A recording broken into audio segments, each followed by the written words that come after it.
బాలచందర్ రాబాబు, పెళ్లి పనులు ఎలా జరుగుతున్నాయి? బ్రహ్మాండంగా జరుగుతున్నాయి. శుభలేఖలు ప్రింటింగ్ ఇచ్చాను. మాకన్నా నువ్వే స్పీడ్గా ఉన్నావు. పెళ్లి నిశ్చయమయ్యాక అల్లుడు ఇలా అత్తవారింట్లో పనులు చేయడం చూస్తే నలుగురు ఏమనుకుంటారో. మనకిటువంటి అల్లుడు దొరకలేదు అని అసూయ పడతారు. నేను మీ స్టూడెంట్స్ని కలిశాను. మీరు చాలా స్ట్రిక్ట్ అని వాళ్ళంతా చెప్పుకుంటున్నారు. చచ్చా, వాళ్ళ గురించి తప్పుగా అనుకుంటున్నారు. అయ్యయ్యో, ఒక సంతోషకరమైన విషయం చెప్పడం మర్చిపోయాను. మన పెళ్లి కంటే సంతోషమైన విషయమా? ఏనానా మీరు చెప్పలేదా? ఎలా చెప్తానమ్మా, అల్లుడు గారు ఇప్పుడే కదా వచ్చి కూర్చున్నది. సస్పెన్స్ పెట్టకుండా త్వరగా చెప్పండి. జయదేవ్ గారిని సినిమాలో పాడడానికి పిలిచారట. ఇక మీరే చూడండి ఆయన ఎంత ఫేమస్ అయిపోతారో. టైం అవుతుంది, ఇంకా రాలేదేమిటి? కొత్త దంపతులకి అమ్మ హారతి తీస్తుంది, లేక ఆడపడుచు తీస్తుంది, లేదంటే అక్క తీస్తుంది. వీళ్ళెవరు కొత్తగా ఉన్నారు?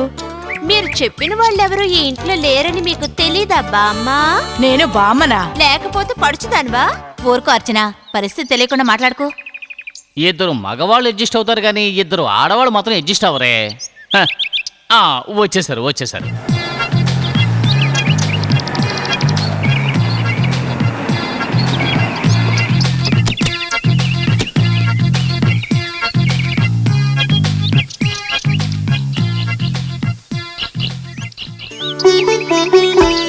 హాయ్. కుడికాలు లోపల పెట్టిరా అమ్మా. కుడిగా లోపల పెట్టి రా అమ్మా. బాలచంద్ర, నువ్వు మాకు కొన్ని పనులు అప్పగించినందువల్ల మేము పెళ్లికి రాలేకపోయాం. లేదంటే కరెక్ట్గా వచ్చిండేవాళ్ళం. నేనే దగ్గరుండి అన్ని పనులు చేయించాను. చూసావా ఇల్లు ఎంత నీట్గా ఉందో. నేను జువాలజీ ప్రొఫెసర్ని. మీరు దేనికి దిగులు పడద్దు, అన్నిటికీ నేను ఉన్నాను. తనే నా భార్య. నమస్కారం. మన కోసం ఈయన చాలా కష్టపడ్డారు. సుధా, ఇంతవరకు నేను ఒంటరివాణ్ణి. ఇప్పుడే ఓ ఇంటివాణ్ణి అయ్యాను. ఇక మీద నా జీవితం హాయిగా సాగుతుంది. దీనంతటికీ మీ మంచితనమే కారణమండి. నువ్వు నా భార్యమైనందుకు ఆ భగవంతుడికి కృతజ్ఞతలు చెప్పుకోవాలి. నేను కూడా దేవుడికి థ్యాంక్స్ చెప్పాలి. సుధా,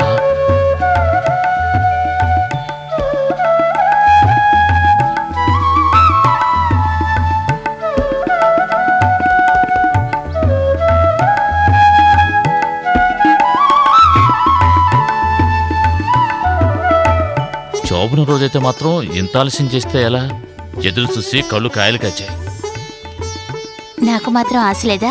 కొంచెం లేట్ అయిపోయింది. ఇప్పుడు నువ్వు నాకు ఎలా కనిపిస్తున్నావో తెలుసా? ఓ దేవతలా కనిపిస్తున్నావు.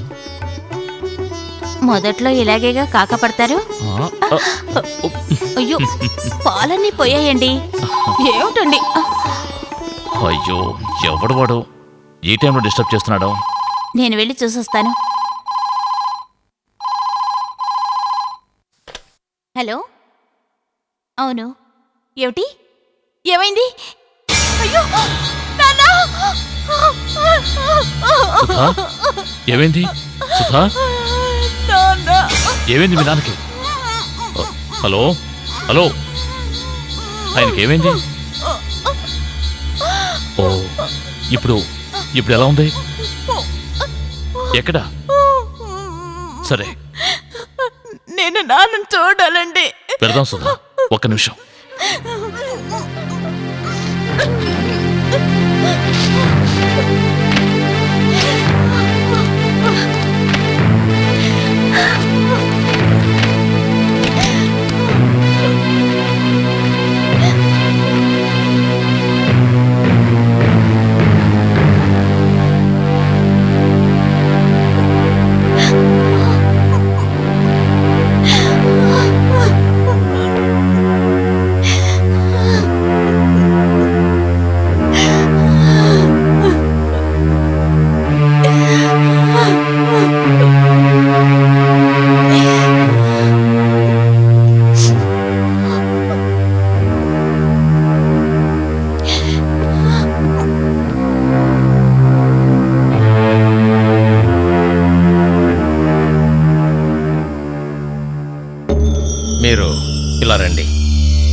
డాక్టర్ ప్రాబ్లం ఏం లేదుగా?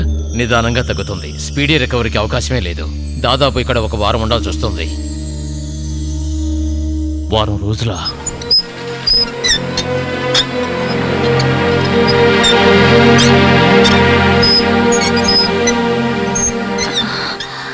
ఏమండి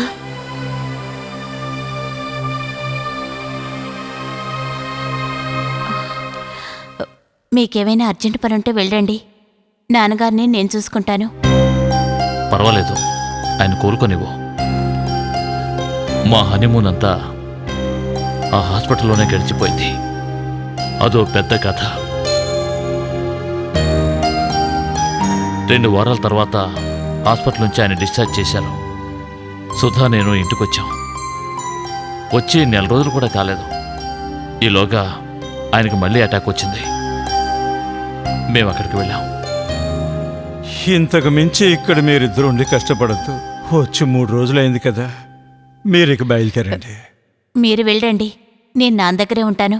ఆయనకి ఇప్పుడేగా నయమవుతోంది. నాకు చాలా బాధగా ఉంది సుధా. లీవులు కూడా లేవు. వెళ్ళి తీరాలి.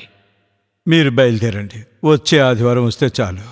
వచ్చే ఆదివారం నువ్వే ఇంటికి రా. వద్దండి, మీరే సండే ఇక్కడికి రండి. సరే, జాగ్రత్త మరి. వస్తానండి. ఆ,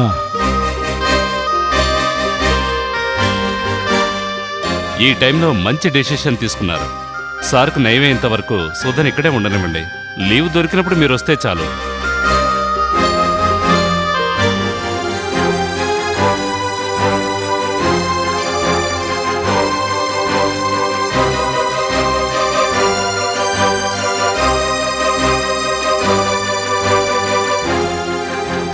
సార్, ఏమిటి? మీకు అసలు ఆకలి వేయడం లేదా? వండినవన్నీ చల్లారిపోతున్నాయి. చల్లారిపోతే బయటపడే. నాకు ఆకలిగా లేదు. పెళ్లి జరిగితే చాలా, కాపురం చేసే అదృష్టం ఉండాలి కదా. సుధా, ఇక మనం బయలుదేరదామా? అలాగేనండి. సుధా, సుధా, రండి అల్లుడు గారు. మీ ఇద్దరికి చాలా ఇబ్బంది పెట్టాను కదూ. చచ్చా, అటువంటిది ఏమి లేదు. అనారోగ్యం మనకి చెప్పొస్తుందా?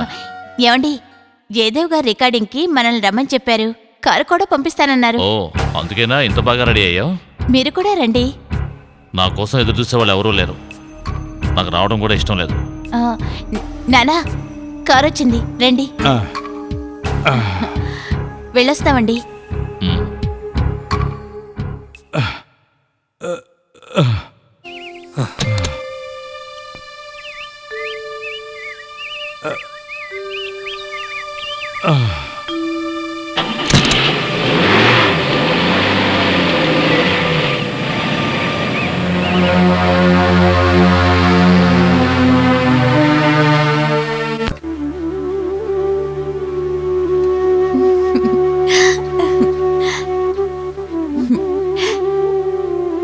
ఏమిట్రా బుజ్జి? ఆ?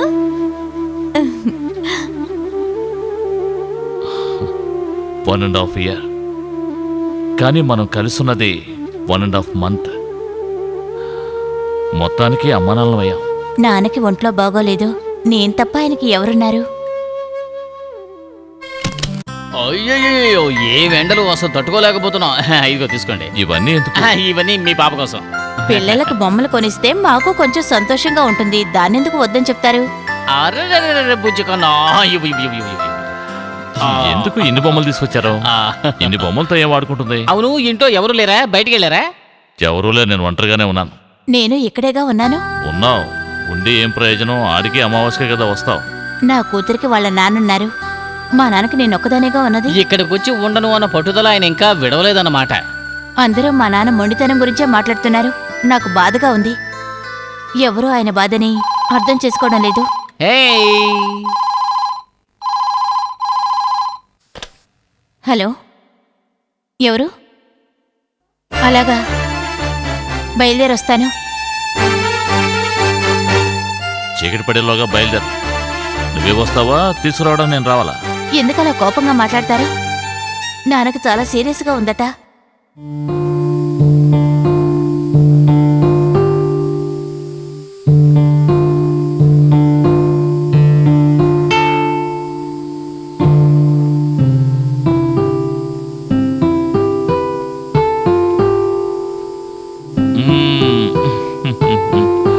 ఉప్పమ్మ ఉప్పు.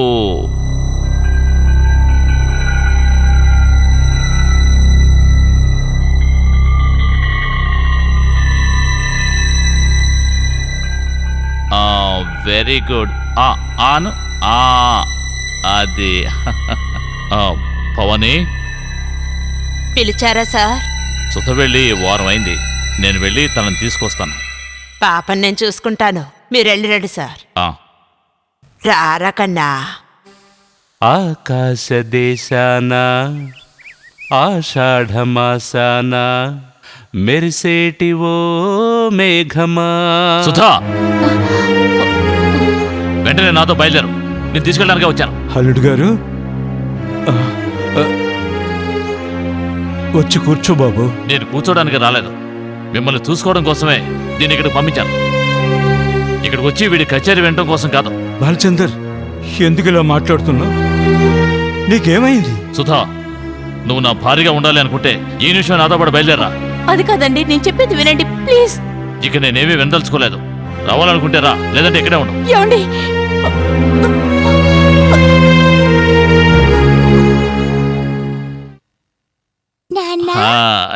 ఏమిట్రా తల్లి? పాలు ఇవ్వలేదా? భవానీ, ఎందుకు పాపకు పాలు ఇవ్వలేదు? ఓరి దేవుడా, మీ కూతురు చెప్తే నమ్మేస్తారా? చెప్పిన పని ఒకటి సవ్యంగా చేయవు.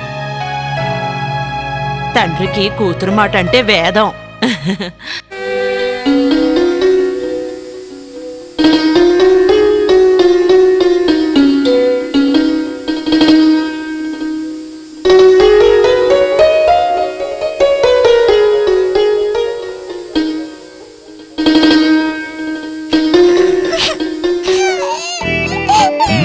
అదే, ఏంటి తల్లి ఎందుకు ఏడుస్తున్నావు? లేదు లేదు లేదు లేదు నాన్న. కూర్చో. ఇదిగో ఈ బొమ్మ తీసుకో. ఇదిగో.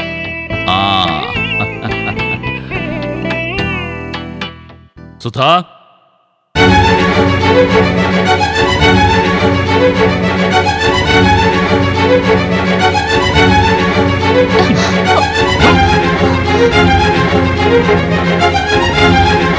చంటిదేమో అక్కడ ఏడుస్తోంది, నువ్వేమో ఇక్కడ కూర్చుని పాట వింటున్నావా? అసలు మీకేమైంది? పిచ్చి పట్టినా? అవునే, నువ్వే నన్ను పిచ్చివాణి చేస్తున్నావు.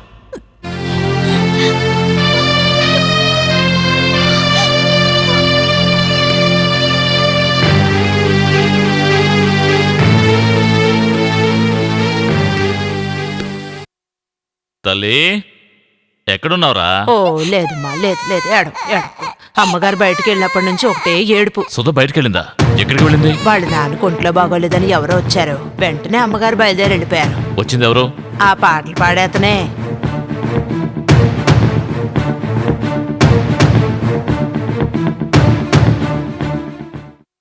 బాగా విచారించిన మీదట మీరు గాని మీతో పాటు ఉన్న జయదేవ్ గాని ఒక సవ్యమైన జవాబు ఇవ్వని కారణంగా, మీరు జయదేవ్తో అక్రమ సంబంధం పెట్టుకున్న కారణంగా నా క్లయింట్కి సరి అయిన ఆధారం దొరికింది. అందువల్ల నా క్లయింట్ మీతో దాంపత్య జీవితం కొనసాగించడానికి ఇష్టపడడం లేదు. మీరు ఈ నోటీసు అందిన 15 రోజుల లోపల నా క్లయింట్తో మీరు సంబంధాన్ని తెంచుకోవడానికి ఇష్టపడినట్టయితే ఆ వివరాలను నాకు గాని నా క్లయింట్ గాని వ్రాతపూర్వకంగా తెలియజేయవలెను. ఒకవేళలా చేయని పక్షంలో మీ మీద విడాకుల కేసు కొనసాగించబడుతుంది. చట్ట ప్రకారం మీరిద్దరూ విడిపోవటానికి కోర్టు మీకు అవకాశం కలిగిస్తుందని తెలియజేస్తున్నాం. ఏమిటి, కరెక్ట్ గా ఉందా? చాలు, ఇది వాళ్ళకి పంపించండి. నేను నోటీస్ ఇప్పుడే పంపేస్తాను.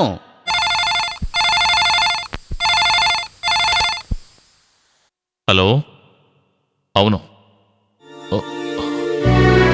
ఇప్పుడు సరే, నేను వస్తున్నాను. భవని, పాపం త్వరగా రెడీ చేయి. నువ్వు రెడీ అవ్వు. మనం సుధ వాళ్ళ ఇంటికి వెళ్ళాలి. వాళ్ళ నాన్నగారు పోయారట. అయ్యో, త్వరగా పాపం రెడీ చేయి. నాన్న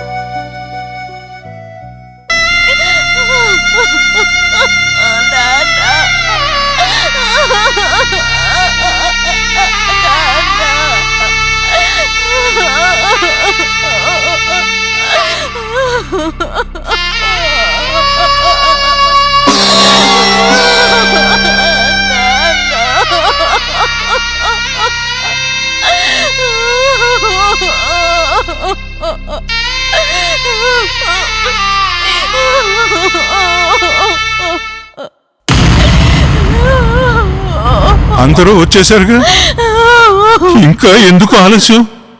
జరగాల్సింది చూడండి.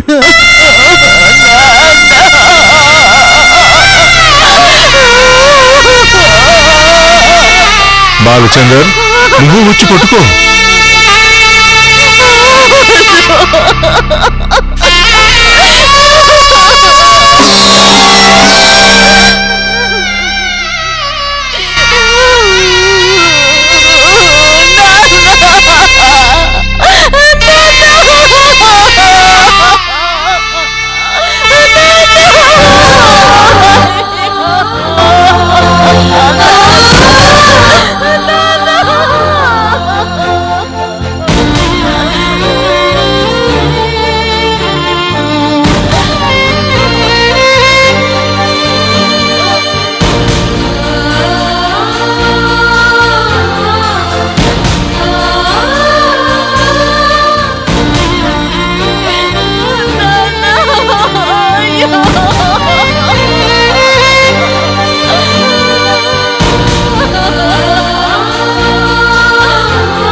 విడాకులు నోటీస్ ఇచ్చి సార్ను అన్యాయంగా బలి తీసుకున్నావు.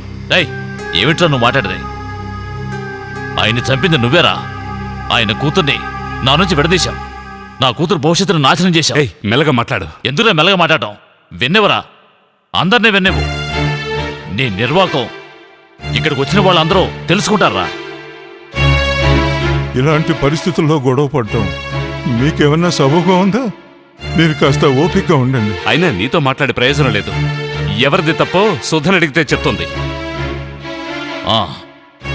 సుధా, నేను అడుగుతాను. సుధా, సుధా, నాకు మిమ్మల్ని చూడటం ఇష్టం లేదు.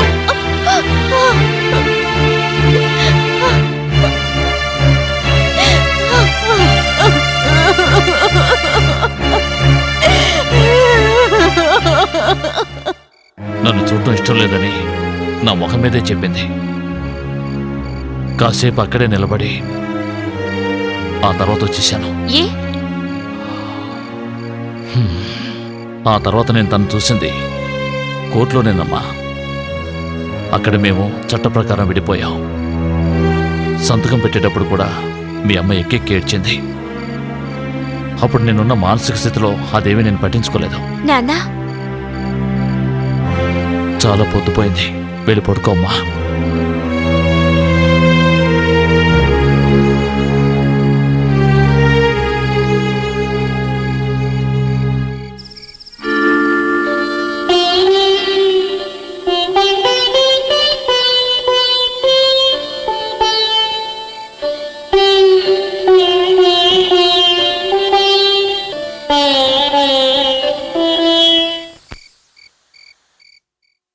Now let us start the party. ఆహ్వానితులందరూ పార్టీని ఎంజాయ్